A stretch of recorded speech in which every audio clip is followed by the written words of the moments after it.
17 अगस्त से बिहार के सासाराम से प्रारंभ हुई राहुल गांधी, तेजस्वी यादव, वाम दलों की वोट अधिकार यात्रा का समापन कल यानी 1 सितंबर को पटना में हो जाएगा।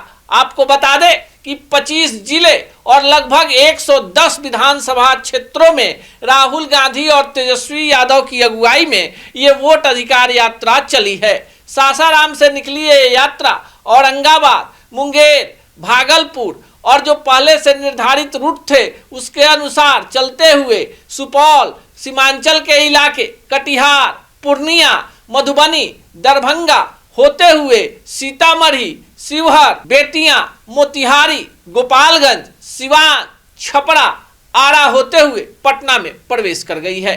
आपको हमने ये रूट इसलिए बताया कि ये जो रूट चार्ट है बिहार के लगभग 25 जिलों को कवर कर लेती है और साथ ही साथ 110 विधानसभा क्षेत्र भी इस पूरे इलाके में वोट अधिकार यात्रा के बहाने महागठबंधन के बड़े नेताओं ने तय कर ली। पूरे यात्रा के क्रम में महज एक दिन राहुल गांधी की अनुपस्थिति रही, क्योंकि दिल्ली में उनका अति महत्वपूर्ण कार्यक्रम था। विपक्षी दलों के तरफ से जो उपराष्ट्रपति पद के उम्मीदवार हैं उनके नामांकन में राहुल गांधी शामिल थे। बाकी के दिनों में राहुल गांधी, तेजस्वी यादव, साथ ही साथ कांग्रेस के तमाम बड़े नेता, कई प्रदेशों के मुख्यमंत्री भी इस कार्यक्रम में शामिल हुए। लेकिन आपको बताएं कि पूरे वोट अधिकार यात्रा का जो समापन है वो पटना में होने जा रहा है और इसमें भी बड़ी राजनीति हो गई है। कांग्रेस के तरफ से जो बयान आया है उसमें लगभग 50,000 लोगों के ठहरने की व्यवस्था पटना के गांधी मैदान में की गई है और 10,000 महिलाओं के ठहरने की व्यवस्था भी गांधी मैदान में है। अब तक के प्राप्त सूचना के अनुसार पटना में ये पदयात्रा में तब्दील हो जाएगी।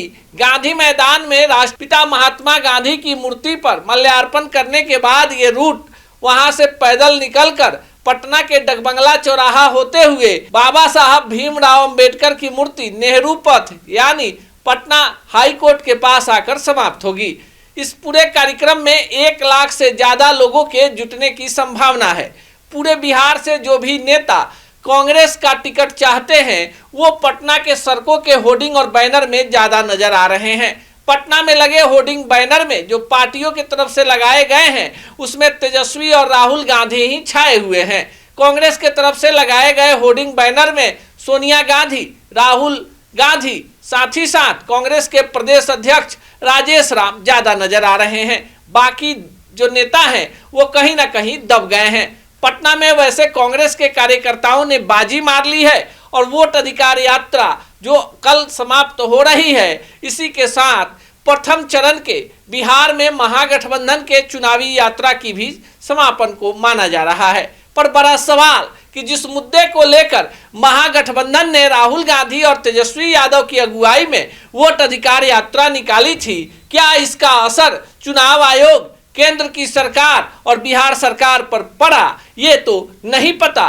बाकी इस वोट अधिकार यात्रा ने एक बात तो साबित कर दिया कि बिहार में तेजस्वी यादव से बड़ा कोई चेहरा नहीं और कांग्रेस को इस बार जरूर इस बात का आशा जगा गया कि कांग्रेस भी पिछले बार से कम 1.5 गुनी ज्यादा सीटों पर चुनाव लड़ेगी। पर तमाम नेताओं को पीछे छोड़कर तेजस्वी यादव ने मुकेश साहनी को अपने बगल में खड़ा करा लिया और ये सिद्ध कर दिया कि कांग्रेस दबाव बनाएगी तो मुकेश साहनी की नाव डगमगाकर गठबंधन को बैलेंस कर लेंगे। पूरी यात्रा के दौरान पप्पू यादव आगे पीछे टहलबाजी करते रहे। राजद सुप्रीमो लालू प्रसाद यादव ने झुलनिया के धक्का से इस यात्रा की शुरुआत की तो दरभंगा में पहुंचते पहुंचते यात्रा पर एक कलंक भी लग गया जब किसी अति उत्साही कार्यकर्ता ने प्रधानमंत्री की मां को गाली दे दिया।